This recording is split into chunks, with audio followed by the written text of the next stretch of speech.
Good morning, dear students. We have great pleasure in presenting Plus One English course book. Plus One English textbook designed with a view to improve the skill of answering all types of questions quickly and precisely. It will boost your confidence in the subject and help you to face examinations with ease.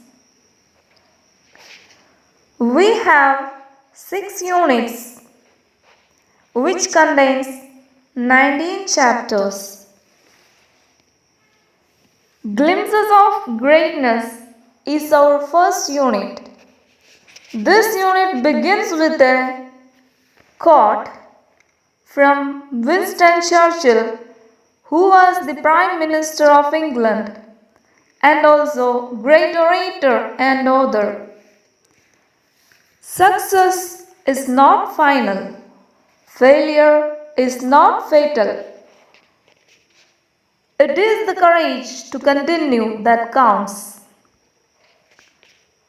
Success is the result of perseverance, which means continuous hard work. The achievements of great men should be our inspiration. The first unit of this textbook, Glimpses of Greatness, presents before us the good traits of personality of some great people. This unit consists of 4 lessons. His first flight is the first chapter. It's a short story written by Liam of Flaherty. Second is a speech, I Will Fly, by Dr. APJ Abdul Kalam. Third one, Quest for a Theory of Everything. It's a biography by Kitty Gale Ferguson. And the fourth chapter, Eve, it's a poem written by Rudyard Kipling. These lessons will certainly help you all as a student to face the challenges of life with courage. The definition of success is different for everyone, whether it is personal or professional.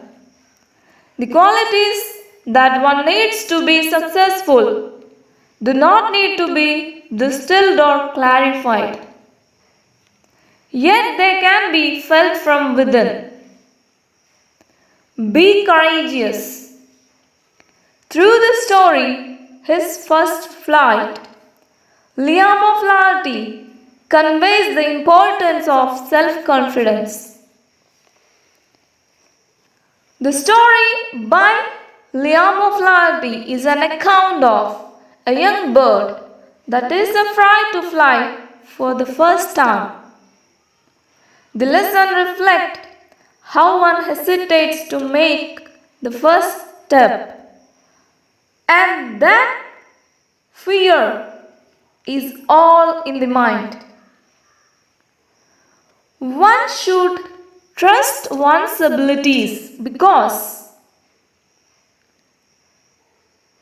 the fear of suffering is worse than the suffering itself.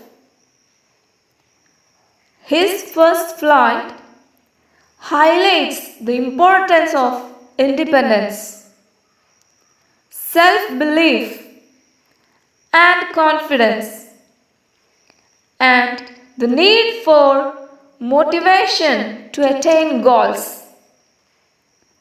Necessity is always the mother of invention, but sometimes needs an initial spark from outside. Let's read the story of a young seagull that was afraid to make his first flight and how its parents goaded it into action and thereby equipped it to face the challenges of life. Before entering to the story, we should familiarize with the author, Liam O'Flaherty, born on 1896 and died in 1984. He was an Irish novelist and a short story writer. His works are noted for their psychological insight into life's problems and the ways of overcoming them. His first flight relates the importance of independence and self-confidence, as well as the need to remain involved in family life. Through the story of the birds, the writer conveys the importance of self-esteem and self-reliance.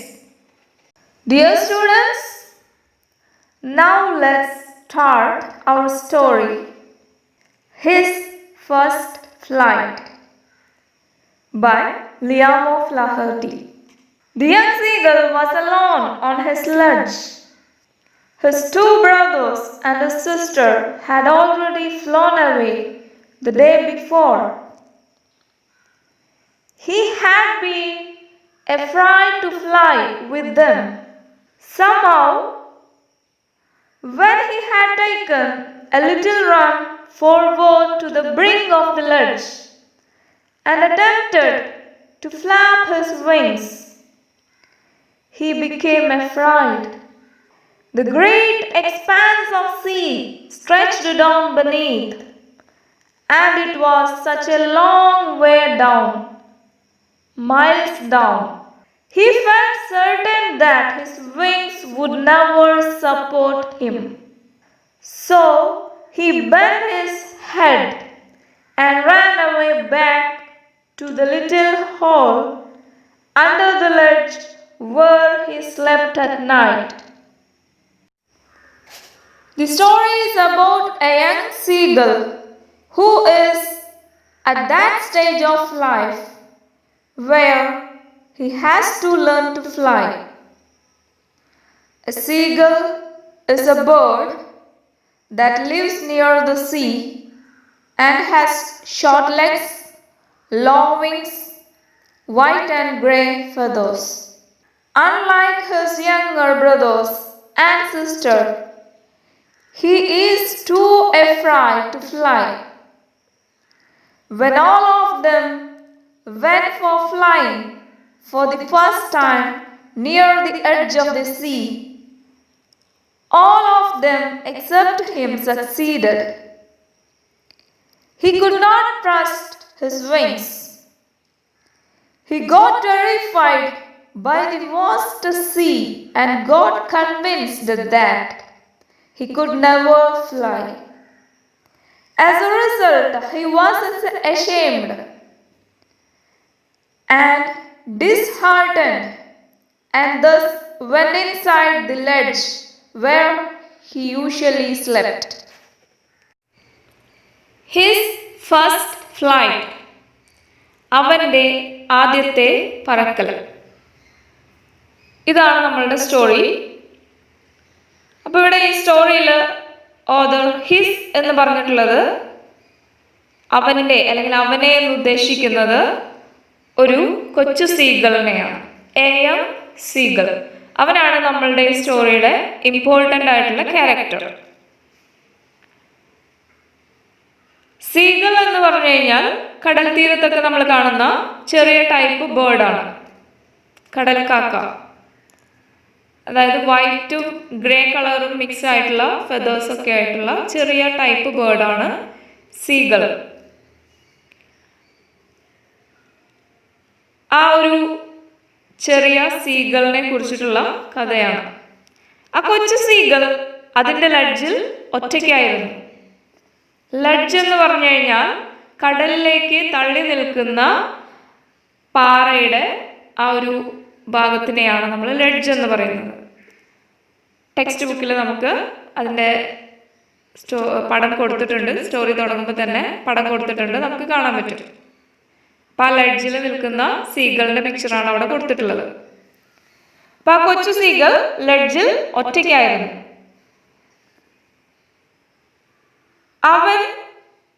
അവന്റെ 2 brothers, അവന്റെ ഒരു sister, ഈ 4 പേരും ഒരുമിച്ച് മുട്ട വിരിഞ്ഞ് പുറത്തു വന്ന കുഞ്ഞുങ്ങളാണ്. അപ്പൊ അവന്റെ 2 ബ്രദേഴ്സും ഒരു സിസ്റ്ററും അവര് മുൻപത്തെ ദിവസം തന്നെ പറന്നു കഴിഞ്ഞിരുന്നു. ഇന്നലെ തന്നെ അല്ലെങ്കിൽ തലേ ദിവസം തന്നെ അവര് പറന്നു കഴിഞ്ഞിരുന്നു. അവനാണെങ്കിൽ അവരോടൊപ്പം പറക്കാൻ ഭയമായിരുന്നു. ഒരു വിധത്തിൽ അവൻ ആ പാറയുടെ കൂർത്ത ഭാഗത്തിന്റെ അറ്റം വരെ ഓടിച്ചെല്ലും, ചിറകടിക്കാൻ നോക്കും. പിന്നെ അവന് പേടിയാവും. പറക്കാമെന്ന് വിചാരിക്കുമ്പോഴാണ് ഈ ഭയം അവന്റെ ഉള്ളിൽ വരുന്നത്. കാരണം താഴേക്ക് നോക്കുമ്പോൾ അവൻ കാണുന്നത് വിശാലമായി പരന്നു കിടക്കുന്ന കടലാണ്. മൈലുകളോളം പരന്നു കിടക്കുന്ന കടൽ. ആ സമുദ്രത്തിന്റെ ആഴവും പരപ്പൊക്കെ കാണുമ്പോൾ അവന് ഭയം തോന്നുകയാണ്. തന്റെ ചിറകുകൾക്ക് തന്നെ പറക്കാൻ സപ്പോർട്ട് ചെയ്യാൻ ഉള്ള ശക്തിയില്ല എന്നാണ് അവന് തോന്നുന്നത്. അവനത് ഉറപ്പായിരുന്നു. താനിങ്ങനെ പാറയുടെ അറ്റം വരെ പറന്നു ചെന്ന് താഴേക്ക് പറക്കുകയാണെങ്കിൽ, ഓടിച്ചെന്ന് താഴേക്ക് പറക്കാൻ നോക്കുമ്പോൾ കടലിലേക്ക് വീഴും എന്നാണ് അവന് തോന്നുന്നത്. തന്റെ ചിറകുകൾ തന്നെ സപ്പോർട്ട് ചെയ്യില്ല എന്നുള്ള ഒരു ഭയമാണ് അവനെ പറക്കുന്നതിൽ നിന്നും പിന്തിരിപ്പിക്കുന്നത്. അതുകൊണ്ട് തന്നെ അവൻ തിരിച്ച് തല താഴ്ത്തി കഴിഞ്ഞ രാത്രി കിടന്നുറങ്ങിയ തന്റെ ഹാളിൽ തന്നെ, ആ മാളത്തിൽ തന്നെ തിരിച്ചു വന്ന് കിടന്നു. അപ്പൊ ഇതാണ് സംഭവിച്ചുകൊണ്ടിരിക്കുന്നത്. അവന് പറക്കാനുള്ള ഭയം, പറക്കാൻ അവന് പറ്റുന്നില്ല. പറക്കാൻ വേണ്ടി അവൻ ആ അറ്റം വരെ ഓടിച്ചെന്നിട്ട് തിരിച്ചു വന്ന് കിടന്നിരുന്ന സ്ഥലത്ത് തന്നെ കിടക്കാണ്. Even when each of his brothers and his little sister, whose wings were far shorter than his own, ran to the brink, flapped their wings and flew away, he failed to muster up courage to take that plunge, which appeared to him so desperate. His father and mother had come around, calling to him shrilly, scolding him, threatening to let him starve on his ledge unless he flew away. But for the life of him, he could not move. In this second paragraph, we can see that his younger siblings managed to take their first flight despite their wings being shorter than the young seagulls. But he could not summon the courage. Though he tried so desperately, he was scolded by his parents for not trying again. But he was so afraid that he could not even move. അപ്പോൾ നമ്മൾ പറഞ്ഞു നിർത്തിയത്, നമ്മളുടെ young സീഗളിന് പറക്കാൻ പേടിയാണ്. അപ്പം അതുകൊണ്ട് തന്നെ അവൻ പറക്കാതെ അവൻ്റെ ഹോളിൽ ഇങ്ങനെ കിടക്കാണ്. അവൻ്റെ 2 ബ്രദേഴ്സും ചെറിയ സിസ്റ്ററും അവരുടെ വിങ്സ് ഇവന്റെ ചിറകുകളേക്കാൾ ചെറുതായിരുന്നു. ഇപ്പൊ സാധാരണഗതിയിൽ നല്ല കുറച്ച് വലുപ്പമുള്ള ചിറകുകൾ ഉണ്ടെങ്കിൽ നല്ല രീതിയിൽ പറക്കാൻ കഴിയും. അപ്പൊ ഇവന്റെ ചിറകുകളേക്കാൾ ചെറിയ ചിറകുകളുള്ള അവന്റെ ബ്രദേഴ്സും സിസ്റ്ററും അവർ ഓൾറെഡി പറന്നു കഴിഞ്ഞു. അവർ ആ ബ്രിങ്കിലേക്ക് ഓടി അടുത്തു, ചിറകിട്ടടിച്ചു, പറന്നുപോയി. ബ്രിങ്ക് എന്ന് പറഞ്ഞു കഴിഞ്ഞാൽ പാറയുടെ അറ്റം, ആ ബ്രിങ്ക്, പാറയുടെ അറ്റത്തേക്ക് അവര് ഓടിച്ചെന്നു, ചിറകിട്ടടിച്ചു, പറന്നുപോയി. അവന് പക്ഷേ ആ ഒരു ധൈര്യം, ആ ഒരു ശക്തി സംഭരിക്കാൻ കഴിയാതെ പോയി. മ്യൂസ്റ്റർ ഓഫ് കറേജ്, മ്യൂസ്റ്റർ ഓഫ് എന്ന് പറഞ്ഞു കഴിഞ്ഞാൽ ഗേദർ ദ കറേജ്. അപ്പൊ ആ ഒരു ശക്തി നേടിയെടുക്കാൻ, ആ ശക്തി സംഭരിക്കാൻ അവന് കഴിഞ്ഞില്ല. അതുകൊണ്ട് തന്നെ അവൻ പറക്കാൻ കഴിയാതെ ഇരിക്കുകയാണ്. അപ്പൊ എന്തിനുള്ള ധൈര്യമാണ് അവന് കിട്ടാത്തത്? To take that plunge. Plunge എന്ന് പറഞ്ഞു കഴിഞ്ഞാൽ to fall or to jump down, താഴേക്ക് ചാടാനുള്ള, ആ ആദ്യത്തെ ചാട്ടം ചാടാനുള്ള ശക്തി, ആ ഒരു കറേജ്, അതാണ്, ആ ഒരു കറേജ് നേടിയെടുക്കാനാണ് അവന് കഴിയാത്തത്. താഴോട്ട് ചാടാനുള്ള ധൈര്യം അവന് സംഭരിക്കാൻ കഴിഞ്ഞില്ല. ഒരു ധീരമായൊരു ചാട്ടം അതിനവന് കഴിഞ്ഞില്ല. അതുകൊണ്ട് അവൻ ആകെ നിരാശനായി. അവന്റെ അമ്മയ്ക്കും അച്ഛനും അവന് മുകളിലൂടെ അവർ രണ്ടുപേരും ഇങ്ങനെ പറന്നു വന്നുകൊണ്ട് അവനെ ഉച്ചത്തിൽ വിളിക്കുന്നുണ്ടായിരുന്നു. പറക്കാൻ വരാൻ വേണ്ടിയിട്ട് അവനെ ഉച്ചത്തിൽ വിളിക്കുന്നുണ്ടായിരുന്നു. Calling him shrilly. Shrilly means in a loud voice. ഉറക്കെ അവനെ വിളിക്കുന്നുണ്ടായിരുന്നു. അവന് ചുറ്റും മുകളിലൂടെ പറന്നുകൊണ്ട് അവന്റെ അച്ഛനും അമ്മയും അവനെ വിളിക്കുന്നുണ്ടായിരുന്നു. അവരോടൊപ്പം പറന്നു ചെല്ലാത്തതിന് അവരവനെ വഴക്ക് പറയുന്നുണ്ടായിരുന്നു. ഇനിയും അവൻ പറക്കാൻ മടിച്ചിരുന്നാൽ, പറക്കാതെ അവിടെ തന്നെ കിടന്നു കഴിഞ്ഞാൽ അവരവനെ പട്ടിണിക്കിടും. ഭക്ഷണം കൊടുക്കാതെ അവിടെ ആ പാറപ്പുറത്ത് അവനെ പട്ടിണിക്കിടും എന്ന് വരെ അവരവനെ ഭീഷണിപ്പെടുത്തി. പൊതുവെ പാരൻസ് അങ്ങനെയാണല്ലോ. ഇപ്പൊ നമ്മളാണെങ്കിലും നിങ്ങളോടൊക്കെ ആണെങ്കിലും നിങ്ങളുടെ പാരൻസ് എന്താണ് ചെയ്യുക? ആദ്യം തന്നെ എന്തെങ്കിലും ചെയ്യാൻ നമ്മളോട് അവര് മര്യാദയുടെ ഭാഷയിൽ പറയും. മോനെ അത് ചെയ്യേ, മോളെ അത് ചെയ്യേ എന്ന് നമ്മളോട് പറയും. അപ്പൊ നമ്മൾ അനുസരിക്കാതെ ആവുമ്പോൾ എന്ത് ചെയ്യും? പിന്നെ നമ്മളെ വഴക്ക് പറയും. വഴക്ക് പറഞ്ഞിട്ട് നമ്മളെ കൊണ്ട് അത് ചെയ്യിപ്പിക്കാൻ നോക്കും. എന്നിട്ടും നമ്മൾ അനുസരിക്കുന്നില്ലെങ്കിൽ പാരൻസ് എന്താണ് ചെയ്യുക? എന്തെങ്കിലും ചെറിയ പണിഷ്മെന്റ് ഒക്കെ തന്നിട്ട് നമ്മളെ കൊണ്ട് അത് ചെയ്യിപ്പിക്കും. അപ്പൊ അതാണ്, അങ്ങനെയാണ് പാരൻസ്, അങ്ങനെയാണ് പൊതുവെ പാരൻസ് ചെയ്യുക. അപ്പൊ അറ്റ് ഫസ്റ്റ് ഈ യങ് സീകളുടെ കാര്യത്തിലും അങ്ങനെ തന്നെയാണ്. At first they called him shrilly. അവരെ ഉറക്കെ അവനെ പറക്കാൻ വേണ്ടി ക്ഷണിച്ചുകൊണ്ടിരുന്നു. എന്നിട്ട് അവൻ അനുസരിക്കാത്തത് കണ്ടപ്പോൾ they scolded him. അവരവനെ ചീത്ത പറഞ്ഞു. അറ്റ് ലാസ്റ്റ് മൂന്നാമത്തെ സ്റ്റെപ്പായിട്ടാണ് അവർ പറയുന്നത്, അവര് ഭീഷണിപ്പെടുത്തുന്നത്. എന്താണ്? നിനക്ക് ഭക്ഷണം തരില്ല, നിന്നെ ഇവിടെ പട്ടിണിക്കിടും എന്ന് ഭീഷണിപ്പെടുത്താണ്. ഇനിയും നീ പറഞ്ഞില്ലെങ്കിൽ പട്ടിണിക്കിടും. അപ്പൊ ആദ്യം മര്യാദയോടുകൂടി വിളിച്ചു നോക്കി, പിന്നെ ചീത്ത പറഞ്ഞു നോക്കി, ലാസ്റ്റ് പണിഷ് ചെയ്യും എന്ന് പറഞ്ഞു. പണിഷ് ചെയ്യുന്ന പറയാൻ മാത്രമല്ല, അവർ ചെയ്യുകയും ചെയ്യും. എന്നാലെങ്കിലും തൻ്റെ മക്കളത് ചെയ്യട്ടെ, അല്ല എന്നാലെങ്കിലും മകനത് ചെയ്യട്ടെ, അവൻ പറക്കട്ടെ. ഒരു ബേർഡിനെ സംബന്ധിച്ച് പറക്കുക എന്നുള്ളത് അവന്റെ ഡ്യൂട്ടിയാണ്. അപ്പൊ അതവൻ ചെയ്യാതിരുന്നുകൊണ്ടാണ് പാരൻസിന് അതിലിടപെടേണ്ടതായിട്ട് വരുന്നത്. അപ്പൊ അവര് അവനോട് ഇനിയും നീ പറഞ്ഞില്ലെങ്കിൽ പട്ടിണിക്കിടും എന്നവനെ ഭീഷണിപ്പെടുത്തി. That was 24 hours ago. Since then, nobody had come near him. The day before, all day long, he had watched his parents flying about with his brothers and sister, perfecting them in the art of flight, teaching them how to skim the waves and how to dive for fish. He had, in fact, seen his older brother catch his first herring and devour it, standing on a rock, while his parents circled around, raising a proud cackle.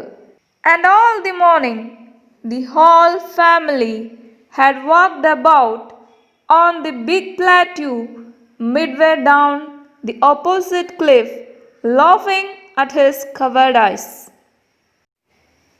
In this third paragraph, the author tells us that now he had been alone for a day. After he tried, because his parents were busy focusing on his siblings. They helped his siblings master the art of flying and diving for fish. His older sibling even caught his first fish, which he proudly ate at a rock, while his parents celebrated it.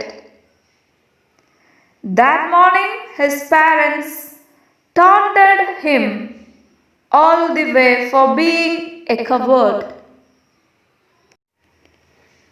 അപ്പോൾ നമ്മൾ നേരത്തെ പറഞ്ഞ കാര്യങ്ങളെല്ലാം നടന്നു കഴിഞ്ഞിട്ടിപ്പോൾ 24 hours-ആയി.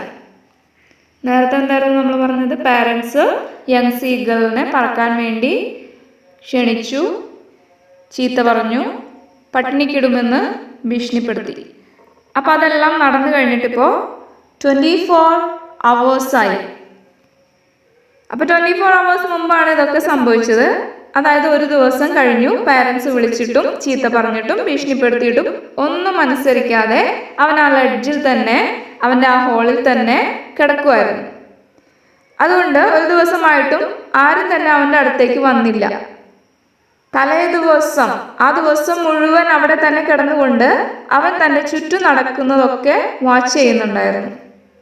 അവൻ്റെ parents already പറഞ്ഞിട്ടുണ്ടായിരുന്ന അവൻ്റെ 2 ബ്രദേഴ്സിനെയും ഒരു സിസ്റ്ററിനെയും കൂടുതൽ പെർഫെക്റ്റ് ആയിട്ട് പറക്കാൻ പഠിപ്പിക്കുന്ന കാഴ്ച അവൻ കണ്ടു.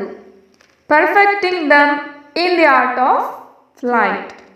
നന്നായി പറക്കാൻ പഠിപ്പിക്കുന്നുണ്ടായിരുന്നു.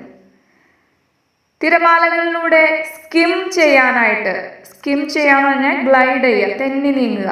തിരമാലയിലൂടെ പറക്കുക മാത്രമല്ല, തിരമാലയിലൂടെ തെന്നി നീങ്ങാനും ഊളിയിടാനും, അതുപോലെ തന്നെ ഊളിയിട്ട് ചെന്ന് മീൻ കൊത്തിയെടുക്കാനും ഒക്കെ പാരൻസ് അവരെ പഠിപ്പിക്കുന്ന കാഴ്ച അവൻ അവിടെ കിടന്നുകൊണ്ട് തന്നെ കാണുന്നുണ്ടായിരുന്നു. മാത്രമല്ല വേറൊരു കാഴ്ച അവൻ കണ്ടത് എന്താണെന്ന് വെച്ചാൽ, അവൻ്റെ എൽഡർ ബ്രദർ, അവൻ്റെ മൂത്ത ചേട്ടൻ, അവൻ്റെ ജീവിതത്തിലെ ആദ്യത്തെ ഹെറിംഗ് ക്യാച്ച് ചെയ്യുന്ന കാഴ്ച നമ്മളുടെ യങ് സീകൾ കണ്ടു. First herring in his life. Herring എന്ന് പറഞ്ഞു കഴിഞ്ഞാൽ സ്മോൾ ടൈപ്പ് ഓഫ് ഫിഷാണ്. അപ്പോൾ ബ്രദർ ആദ്യമായിട്ട് ഒരു മീൻ കൊത്തിയെടുക്കുന്നതും സന്തോഷത്തോടു കൂടി പറന്നു ചെന്ന് ഒരു പാറപ്പുറത്തിരുന്ന് അത് ഡീവർ ചെയ്യുന്നതുമായ കാഴ്ച, അത് വിഴുങ്ങുന്നതുമായ കാഴ്ച, ആ ഫിഷ് താൻ ആദ്യമായിട്ട് പിടിച്ച ഫിഷ് താൻ തന്നെ കഴിക്കുന്നതുമായ കാഴ്ച അവൻ അവിടെ കിടന്നുകൊണ്ട് കണ്ടു. അപ്പം ഇവിടെ യങ് സീകൾ പട്ടിണി കിടക്കാണ്. ആ സമയത്താണ് എൽഡർ ബ്രദർ ഇങ്ങനെ ആദ്യമായിട്ട് ഫിഷ് ക്യാച്ച് ചെയ്ത് കഴിക്കുന്നതായ കാഴ്ച അവനിവിടെ കിടന്നുകൊണ്ട് കാണുന്നത്. ഡീവോ മീൻസ് ഈറ്റ് ക്വിക്ക്ലി, വിഴുങ്ങുക. ആദ്യമായിട്ടൊരു ഫിഷ് ഇങ്ങനെ കൊത്തിയെടുത്ത് വിഴുങ്ങുന്ന കാഴ്ച അവനിവിടെ കിടന്നുകൊണ്ട് കണ്ടു. അപ്പൊ ഈ കാഴ്ച കണ്ട് പാരൻസ് തൻ്റെ ബ്രദറിന്റെ ചുറ്റും വട്ടമിട്ട് പറന്നുകൊണ്ട് ശബ്ദമുണ്ടാക്കുന്നു, സന്തോഷത്തോടു കൂടി ശബ്ദമുണ്ടാക്കുന്നു. ആ ശബ്ദവും അവനിവിടെ കിടന്നുകൊണ്ട് കേൾക്കാണ്. അതായത് മക്കൾ ആദ്യമായിട്ട് ഫസ്റ്റ് സ്റ്റെപ്പ് വെക്കുമ്പോൾ, നടന്ന് പഠിക്കുമ്പോൾ, അല്ലെങ്കിൽ മക്കൾ എന്താ ജീവിതത്തിൽ എന്തെങ്കിലും ഒരു കാര്യം ഇങ്ങനെ ഫസ്റ്റ് ചെയ്യുന്നത് കാണുമ്പോൾ പാരൻസിന് അതൊരുപാട് സന്തോഷമുള്ള കാര്യമാണ്.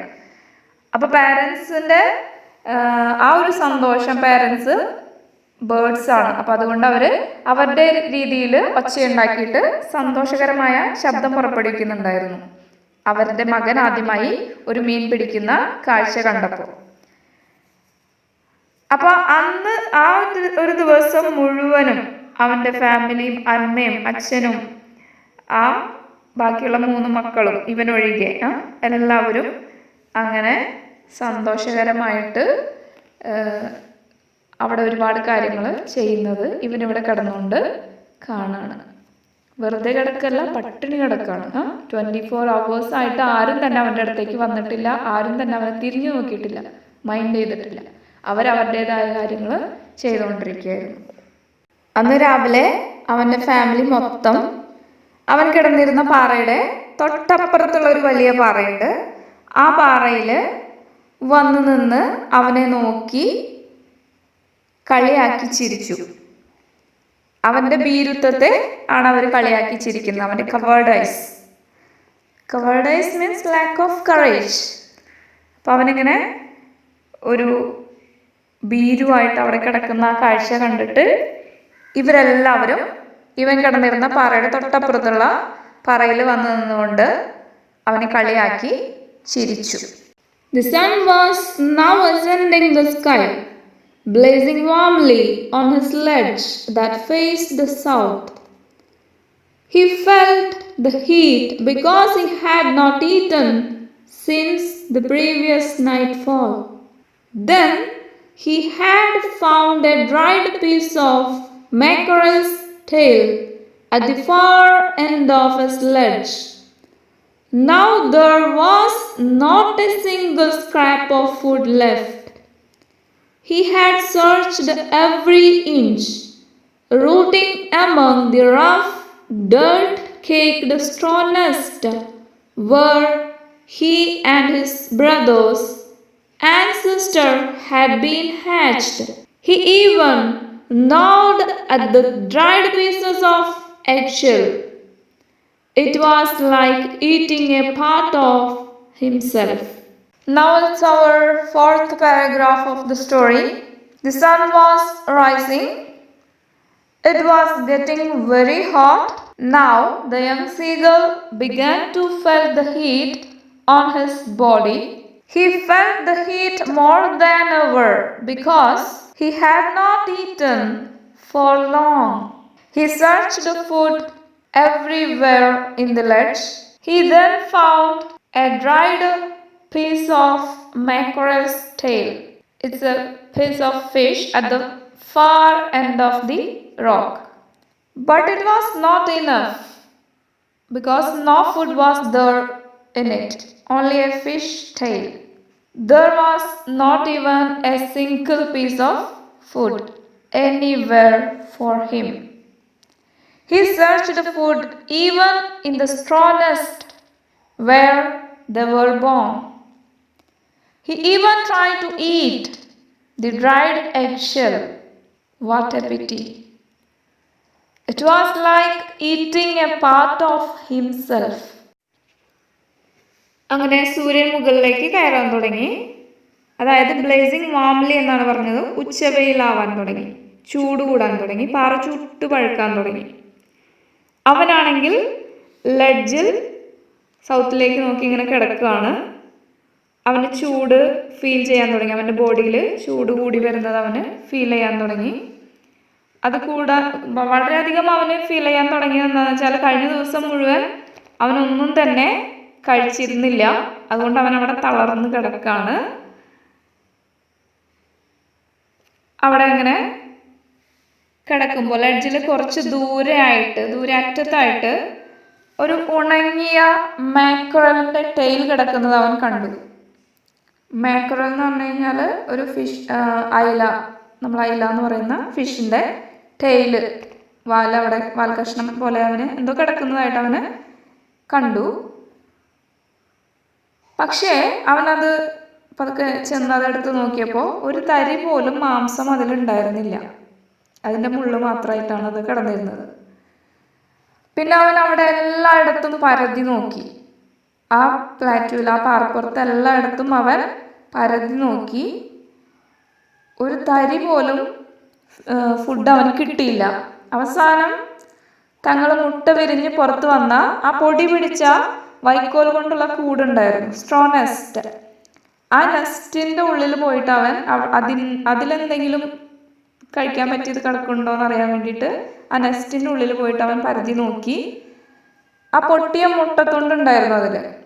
അവനും അവൻ്റെ ബ്രദേഴ്സും സിസ്റ്റേഴ്സും ഒക്കെ വിരിഞ്ഞു വന്ന ആ മുട്ടത്തൊണ്ട്, ആ മുട്ടയുടെ തൊണ്ട് പോലും അവൻ കരണ്ട് തിന്നാൻ നോക്കുകയാണ്, കാർന്ന് തിന്നാൻ നോക്കുകയാണ്. ഭക്ഷണം കിട്ടാതെ ആ ഒരു അവസ്ഥയിൽ എന്തിൽ നിന്നെങ്കിലും ഫുഡിൻ്റെ ഒരു തരിയെങ്കിലും കിട്ടാൻ പറ്റുന്നുണ്ടോ, കിട്ടാൻ എന്തെങ്കിലും ചാൻസ് ഉണ്ടോ എന്ന് അവൻ നോക്കുകയാണ്. ശരിക്കും പറഞ്ഞു കഴിഞ്ഞാൽ ഇപ്പം നമ്മൾ വിശന്നിട്ട് നമ്മളുടെ തന്നെ കയ്യോ കാലോ ഒക്കെ നമ്മൾ കടിച്ചു തിന്നുന്ന ഒരവസ്ഥ, അതെങ്ങനെയുണ്ട്? അതേ ഒരു അവസ്ഥ തന്നെയായിരുന്നു. It was like eating A part of himself. അവൻ തിരിഞ്ഞു വന്ന ആ മുട്ടയുടെ ഷെല്ല് കാർന്ന് തിന്നുക എന്ന് പറഞ്ഞു കഴിഞ്ഞാൽ അത് സ്വന്തം ശരീരത്തിലെ ഒരു ഭാഗം തന്നെ തിന്നുന്നൊരവസ്ഥയായിരുന്നു. ഭക്ഷണം കിട്ടാതെ വരുമ്പോഴുള്ള ആ ഒരു അവസ്ഥ, അത്രയും പത്തറ്റിക് സിറ്റുവേഷനിലാണ് ഇപ്പോൾ നമ്മളുടെ യങ് സീഗൾ ഉള്ളത്. അവനെ തന്നെ തിന്നുന്ന ഒരവസ്ഥയിലേക്ക് അവൻ എത്തിയിരിക്കുകയാണ്. He then trotted back and forth from one end of the ledge to the other, his long grey legs stepping daintily, trying to find some means of reaching his parents without having to fly. But on each side of him, the ledge ended in a sheer fall of precipice, with the sea beneath, and between him and his parents there was a deep wide crack. Here, in these lines, The author explains that the young seagull gone forward and backward on the ledge, but he could not fly. He wanted to reach his parents, but there was a deep crack between both the rocks and the deep sea below. The ridge was so high. പിന്നീട് അവൻ ആ ലെഡ്ജിൽ ഒരറ്റത്തു നിന്നും മറ്റേ അറ്റം വരെ പതുക്കെ ഇങ്ങനെ ചാടി ചാടി പോയി നോക്കുകയാണ്. അവൻ്റെ ഓരോ സ്റ്റെപ്പും വളരെ സൂക്ഷിച്ചാണ് അവൻ ചാടിയിരുന്നത്. അവൻ്റെ നീളമുള്ള ഗ്രേ ലെഗ്സ്, ആ കുഞ്ഞ് ലെഗ്സ് ഉപയോഗിച്ച് അവൻ ക്ഷീണിച്ചിട്ട് ഇങ്ങനെ പതുക്കെ ചാടി ചാടി പോയി നോക്കുകയാണ്. തൻ്റെ പാരൻസിൻ്റെ അടുത്തേക്ക് പറക്കാതെ എങ്ങനെയെങ്കിലും എത്താൻ വല്ല വഴിയുണ്ടോ എന്ന് അവൻ അന്വേഷിക്കുകയായിരുന്നു. ഡെയിൻലി മീൻസ് കെയർഫുള്ളി, വളരെ ശ്രദ്ധിച്ചാണ് അവൻ ഓരോ സ്റ്റെപ്പും വെച്ചിരുന്നത്. അവൻ അത്രയും ക്ഷീണിതനായിരുന്നു. പക്ഷെ അവൻ്റെ ചാടി ചെന്ന് നോക്കുമ്പോൾ ഓരോ സൈഡിലും കുത്തനെയുള്ള പാറകളാണ്, പ്രെസിപ്പൈസ്, കുത്തനെയുള്ള പാറകൾ, very steep rock face or ക്ലിഫാണ് പ്രെസിപ്പൈസ്. മാത്രമല്ല നല്ല ആഴമുള്ള കടലും. അപ്പോൾ സ്റ്റെപ്പ് ഒന്ന് തെറ്റിക്കഴിഞ്ഞാൽ ഈ കൂർത്ത പാറകളിൽ ഇടിച്ച് അവൻ താഴെ വീഴും, അല്ലെങ്കിൽ ആഴമുള്ള കടലിൽ അവൻ വീഴേണ്ടി വരും. അവനുണ്ടായിരുന്ന പാറയുടെയും അവൻ്റെ പാരൻസ് ഉണ്ടായിരുന്ന തൊട്ടപ്പുറത്തെ പാറയുടെയും ഇടയിലാണെങ്കിൽ നല്ല ആഴമുള്ള ഒരു വലിയ വിടവുണ്ടായിരുന്നു, എ വൈഡ് ക്രാക്ക്. അപ്പോൾ അവൻ ഒരു സ്റ്റെപ്പ് തെറ്റിക്കഴിഞ്ഞാൽ അവൻ ആ വിടവിലൂടെ താഴെ കടലിലേക്ക് വീഴും. പോകുന്ന വഴിയിൽ ഇങ്ങനെ കുത്തനെ നിൽക്കുന്ന ഈ പാറകളിൽ ഇടിച്ചിടിച്ചിട്ടായിരിക്കും അവൻ താഴേക്ക് വീഴുക. Surely he could reach them without flying if he could only move northwards along the cliff face. But then, on what could he walk? There was no ledge, and he was not a fly. And above him he could see nothing. The precipice was sheer, and the top of it was perhaps farther away than the sea beneath him. He then realizes that no way is left for him to reach his parents without flying. Otherwise, he could only walk here and there. There was no ledge to jump into the other side of the rock where his parents stay. And he is not a fly. The cliffs were too sharp, and the depth of the sea frightens him. പാരൻസിൻ്റെ അടുത്ത് പറക്കാതെ എത്താൻ വല്ല വഴിയുണ്ടോ, ചാടി എങ്ങാനും എത്താൻ വല്ല വഴിയുണ്ടോ എന്ന് നോക്കുമായിരുന്നു അവൻ ഇത്രയും നേരം. പക്ഷെ അവൻ ഇനി പറക്കുക അല്ലാതെ ഒരു വഴിയുണ്ടായിരുന്നില്ല. അവന് ചുറ്റും നല്ല ചെങ്കുത്തായ പാറകളാണ്. ആ പാറയിലൂടെ നോർത്ത് ഭാഗത്തേക്കൊക്കെ അവനിങ്ങനെ നടന്നു നോക്കുകയാണ്. അപ്പുറത്തേക്ക് ചാടാനാണെങ്കിൽ അവിടെ ലെഡ്ജൊന്നുമില്ല, കൂർത്ത് നിൽക്കുന്ന ഭാഗങ്ങളൊന്നും തന്നെ ഇല്ല. ആ അറ്റത്ത് ചെന്നിട്ട് തൊട്ടപ്പുറത്തെ പാറയിലേക്ക് ചാടാനായിട്ട് അങ്ങനെയുള്ള ലെഡ്ജൊന്നും ഇല്ല. അപ്പോൾ അവനാണെങ്കിൽ ഒരു ഈച്ചയോ അല്ലെങ്കിൽ എന്തെങ്കിലും പ്രാണിയും അല്ല, ചെറുതായിട്ട് ഇങ്ങനെ പറന്നു പോകാന്ന് വെച്ച് നോക്കിക്കഴിഞ്ഞാൽ അവൻ അത്തരത്തിലുള്ള ഒരു പ്രാണിയൊന്നുമല്ല.